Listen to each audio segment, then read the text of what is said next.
नमस्कार। Times of Swaraj के खास कार्यक्रम बड़ी बहस में आप सबों का स्वागत है। मैं हूं संतोष सिंह और आज हम बड़ी बहस में चर्चा करने जा रहे हैं कि जो माहौल पहले चरण के प्रचार अभियान की समाप्ति हो गई है, इस दौर में जो चीजें देखने को मिला कि गौर करने वाली बात रही कि जनता खामोश है। मतलब जनता की तरफ से उत्साह का कहीं दूर दूर तक, कहीं से दूर झलक तक नहीं दिख रहा है कि कोई चर्चा भी करे।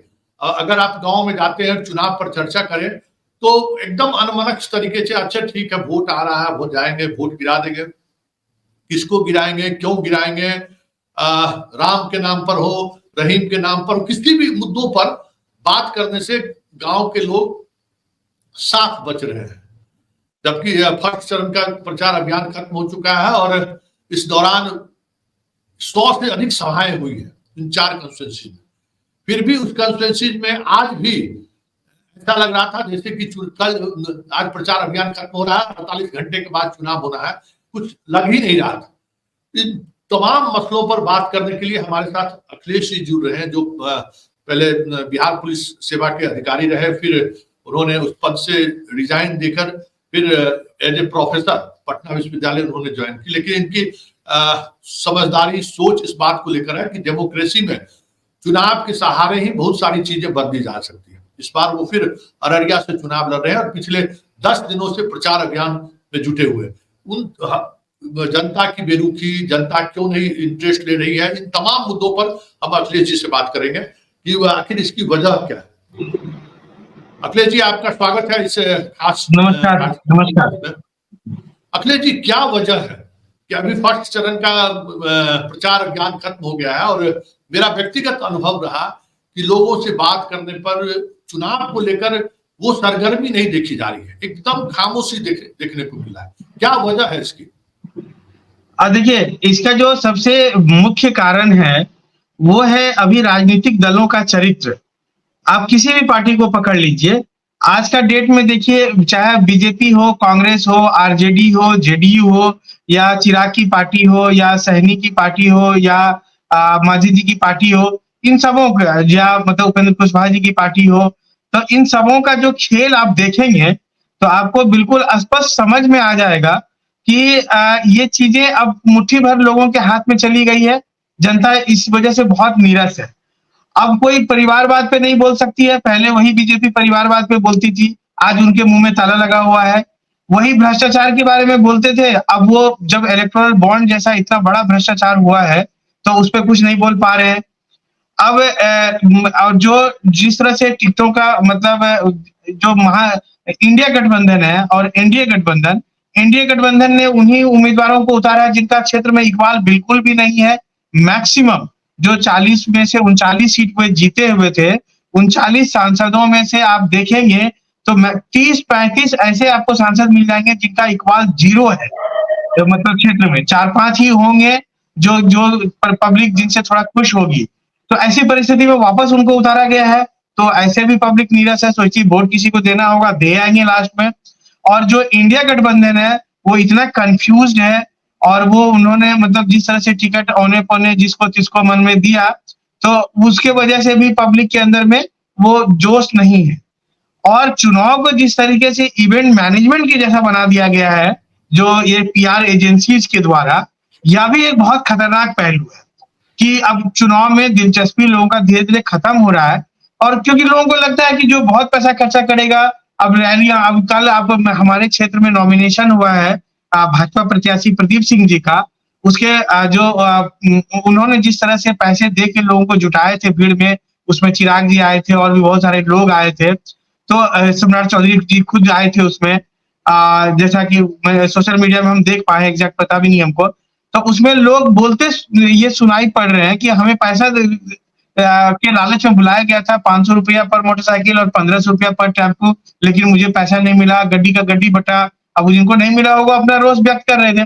तो ये जो खेल चल रहा है ना, ये बहुत खतरनाक खेल है। अब इसमें मतलब राजनीतिक पार्टी इन्वॉल्व है और जो बीच के लीडर्स हैं, लीडर्स इन द सेंस मतलब जैसे जो थोड़ा सामाजिक रूप से जागरूक लोग हैं, वह भी चीजों को खराब करने में लगे हैं, वो इन चीजों को बढ़ावा दे रहे हैं। तो ये एक बहुत बड़ा पहलू है जिसकी वजह से लोग नीरस है, मैं ऐसा मानता हूँ। अच्छा अखिलेश जी, आप जनता के बीच जा रहे हैं, लगातार जनसंपर्क अभियान कर रहे हैं। एक तो पार्टी जिस तरीके से टिकट बांटी है बिहार में, एक बड़ी वजह है, वो तो वजह है ही कि एनडीए ने उसी कैंडिडेट को कंटिन्यू कर दिया, उसके खिलाफ इनकम्बेंसी पहले से है। आरजेडी, कांग्रेस, जो कोई भी अपना टिकट जिस तरीके से बांटा है, वो भी कहीं जनता को उत्साहित नहीं करता है कि कोई बदलाव उनको दिख रहा। लेकिन लाइन पे राजनीति कर रहे हैं, जिस तरीके से वो राजनीति कर रहे हैं, राम का एक अलग से वो आज भी पूरे जगह रामनवमी बनाई गई और कहीं न कहीं उस सेंटिमेंट को भुनाने की कोशिश हुई। कल गया में भी और पूर्णिया में भी प्रधानमंत्री राम की चर्चा करने से थके नहीं। तो क्या राम का लहर आपको महसूस हुआ क्या कि जो मेन एजेंडा बीजेपी का है, जिस एजेंडे के साथ साढ़े 400 पार करने की बात वो कर रहे हैं, उसमें तो मुख्य एजेंडा भाई अयोध्या में राम मंदिर बनकर तैयार हो गया, उनका आज रामलला का भव्य पूजा भी वहां पे हुआ है। उसका कोई इम्पैक्ट आपको दिखा क्या? देखिए, यह भी एक बहुत दुखद पहलू है। अब आप सोचिए कि 10 साल से हमारे प्रधानमंत्री मोदी जी प्रधानमंत्री हैं, लेकिन उनके बावजूद उसके पास काम के नाम पे वोट मांगने का अधिकार नहीं है। मतलब उनके पास काम का कोई एजेंडा नहीं है।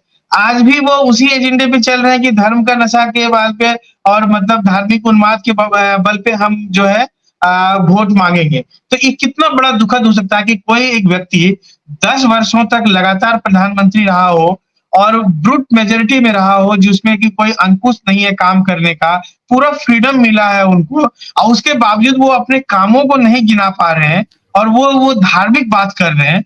तो ये समझिए कि जो धर्म की बात करना, जाति की बात करना या किसी तरह से मतलब क्षेत्र की बात करना, तो ये सब जो स्टंट है वो तब आदमी यूज करता है जब उनको अपना इकबाल नहीं होता, अपने कामों का इकबाल नहीं होता है, तब जाके वो। अब आप बताइए कि मैं अभी निर्दलीय प्रत्याशी के रूप में अपने चुनावी मैदान में हूँ और मैं खुल करके अपने सामने के जो प्रत्याशी हैं भाजपा के प्रदीप सिंह जी और राजद से शाहनवाज जी, उनको बोलता हूँ कि हम तीनों एक ही गाड़ी में प्रचार कर लेते हैं और अपने अपने नाम पे वोट मांग लेते हैं। आप लोग पूर्व से प्रतिनिधि रहे, मैं तो रहा भी नहीं हूँ। तो अब सोचिए कि मैं इतना दिलेरी के साथ उनको आमंत्रित कर रहा हूँ और उनको कह रहा हूँ कि अगर आपके पास इस तरह का इकबाल है तो आप आइए। 10-10 साल से 20-20 साल से आपने इस क्षेत्र को प्रतिनिधित्व दिया है, तो आप आए सामने और जनता से अपने नाम पर वोट मांगे, ना कि अपने पार्टी के नेताओं और दूसरे मुद्दों पर वोट मांगे। तो ये भी एक बहुत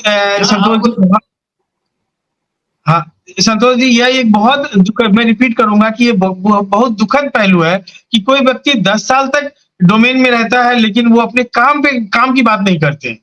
वो किसी दूसरे एजेंडे, तीसरे एजेंडे, दिग्भ्रमित करने वाले एजेंडे, इमोशनल एजेंडों पर जाते हैं। तो ये मतलब भारतीय लोकतंत्र के लिए इससे बड़ा गहरा आघात मेरी नजर में तो कुछ नहीं हो सकता है। लेकिन राम राज को लेकर कुछ आपको दिखा क्या, जिस राम को लेकर?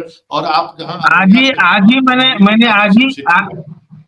आज ही मैंने 2 तस्वीर पोस्ट की है अपने फेसबुक पे। एक ऐसे व्यक्ति से मैं मिला आज, जो कि उसको इस युग में भी छोटा सा झोपड़ी है, घर है, बेचारा आंख से भी सही से नहीं देख पा रहा है और उसका मुश्किल से 8 बाय 8 का एक मतलब टूटा फूटा बहुत ही बेकार सा कमरा है, उसी में 2-3 बच्चों के साथ वो रहते हैं।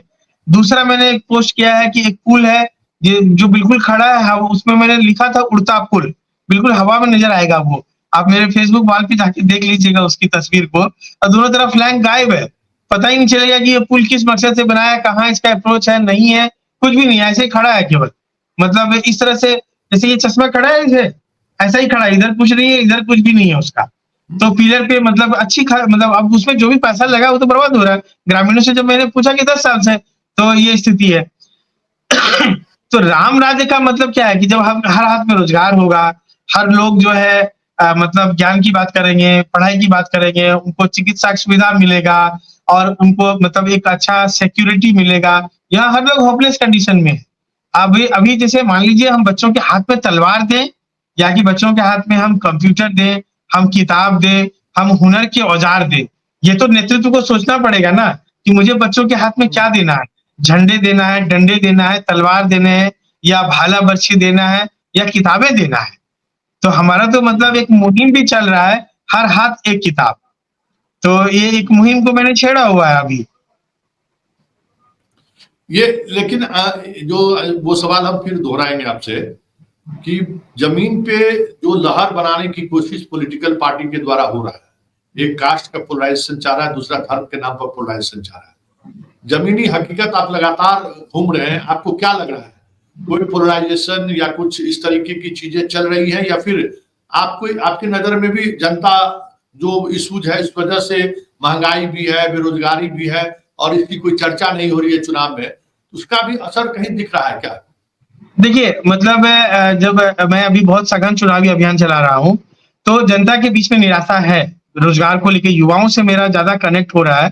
तो जो मैं 18 वर्ष से 35 वर्ष के युवाओं से मिलता हूँ, तो वो बहुत ही डिस्पैरेट है और मतलब समझिए कि अपने रोजगार को लेकर काफी चिंतित है। और जो आम किसान है, वो भी बहुत, उनका हालत अच्छा नहीं है, तो वो भी बहुत परेशान है। लेकिन मतलब जो इस तरह के नैरेटिव बनाए जा रहे हैं, उनसे उसमें उसका कोई दिलचस्पी आज के डेट में नहीं है। कुछ लोग होंगे, मतलब 1% 2% लोग होते हैं जो डायरेक्ट बेनिफिटेड होते हैं इन एजेंडों से, तो वो लोग इसको हवा देने की कोशिश करते हैं, क्योंकि वो भूकल होते हैं। वो अपने फेसबुक पे लिखेंगे, कहीं मीडिया वाला आएगा तो उछल के चले जाएंगे, उनके बीच में अपना मंतव्य देंगे। लेकिन आम पब्लिक बहुत निराश है और वो आज नेताओं को सुनना नहीं चाह रहे हैं, ये समझिए। और इसीलिए मुझे जब कभी लोग देखते हैं तो मुझे भी बोलते हैं कि आप इस बेकार से काम में क्यों आ गए हैं। कई लोग का ऐसा थ्रो रहता है, कई लोग ऐसा बोलते हैं कि नहीं, आपके जैसे लोग जब आएंगे अखिलेश जी तब। आखिरी, जी जी जी, हाँ, क्या बोले? नहीं आप दोहराइए दोहराइए, क्या कह रहे थे? हाँ, मैं कह रहा था कि लोगों के बीच में अपने मुद्दों को लेकर के एक समझ विकसित हुई है और वो मतलब इसीलिए निराश है, क्योंकि जो दोनों गठबंधन की तरफ से कैंडिडेट है, उनको साफ साफ दिख रहा है कि दोनों में से कोई मेरा पूरा नहीं करने वाले। तो ऐसे स्थिति में मतलब जब हमारे जैसे कैंडिडेट आते हैं तो उनको लोग बहुत तरजीह दे रहे हैं आज की डेट में और हाथों हाथ ले रहे हैं। जैसे मैं समझिए कि जीरो बजट में चुनाव अभियान चलाता हूँ, मैं बच्चों को कोई पैसे नहीं देता हूँ, दूसरे पार्टी वाले पैसे दे के बुलाते हैं। अब जब मेरी तस्वीरें देखेंगे तो आपको बहुत सारे लोग नजर आ जाएंगे, युवा नजर आ जाएंगे। वो मतलब समझिए बिना खर्चे किए आ रहे हैं, उनको एक उम्मीद की किरण जगी है। लेकिन केवल मेरे अकेले से नहीं होगा। जब ये 40 लोकसभा सीट पर बिहार के प्रोस्पेक्ट में हम बात करें और नेशनल प्रोस्पेक्ट में बात करें, तो सभी अगर लोकसभा सीटों पर हमारे जैसे इकबाल वाले उम्मीदवार उतरेंगे तो इनका मतलब रास्ता खत्म हो जाएगा। इनका तो बुरिया बिस्तर बन जाएगा, ये तो मैं कहता हूँ। और मैं आपके माध्यम से, इस आपके जो चैनल है उनके माध्यम से मतलब जो भी समझदार सोसाइटी है, जो इंटेलेक्ट सोसाइटी है या जो सरोकारी सोसाइटी है, उनसे आग्रह करूंगा, उनसे विनती करूंगा, आप खुल करके इस लोकतंत्र में सामने आइए, इलेक्टोरल प्रोसेस में घुसिए, तो इनका बुरिया बिस्तर बंधेगा, तभी हमारा देश का कल्याण होगा। और जो सबसे निचले स्तर की हम बात करते हैं, तभी वहां पे चीजें पहुंच पाएंगी और डेमोक्रेसी हमारा मजबूत हो पाएगा। नहीं तो अभी एकदम राजतंत्र के जैसा हो गया है। अभी अब बहुत सारे ऐसे पॉलिटिकल पार्टी, उनको 3 टिकट मिल गया, 5 टिकट मिल गया, अब उनके पास कैंडिडेट नहीं है, वो बेच रहे हैं। ये कितना खराब है, आप समझ लीजिए कि किसी आदमी का, मान लीजिए किसी पॉलिटिकल पार्टी से कोई कनेक्शन नहीं है, वहां जाके वो टिकट ले रहे हैं। तो ये जो पॉलिटिकल कॉलिजियम है, मात्र 15 लोग मिलकर पूरे देश के सभी सीटों पे कब्जा जमा लिए हैं और वो जिनको चाहेंगे उन्हीं को टिकट देंगे और वो मतलब पब्लिक का वोट भी पा लेते हैं। तो ये लोकतंत्र के लिए बहुत बड़ा खतरा है। पब्लिक को भी समझना होगा, युवाओं को समझना होगा और पूरे भारत के इंटेलेक्ट सोसाइटी को समझना पड़ेगा और सारे पत्रकार बंधुओं को समझना पड़ेगा कि पॉलिटिकल कॉलिजियम पे डिस्कशन हो। ये शब्द मैंने दिए हैं, लेकिन कोई फर्क नहीं पड़ता है, कोई भी आदमी उठा ले कि वही दे दिया हो। लेकिन ये पूरे भारतवर्ष में ये डिस्कशन का मुद्दा बने, यूनिवर्सिटीज में डिस्कशन का मुद्दा बने, आम गॉसिप में बने, पत्रकारों के बीच बने। तो मुझे लगता है कि जो अभी निराशा दिख रही है आपको, इतना बड़ा मतलब फेस्टिवल चल रहा है लोकतंत्र का, इतने मतलब जो वोटिंग परसेंटेज के लिए इतने बढ़ाने के लिए इतना प्रयास किए जा रहे हैं, लेकिन लोगों में बहुत उदासी है। आप देख लीजिएगा, वोटिंग परसेंटेज पिछले बार से भी खराब रह सकता है इस बार। चलिए, बहुत बहुत धन्यवाद।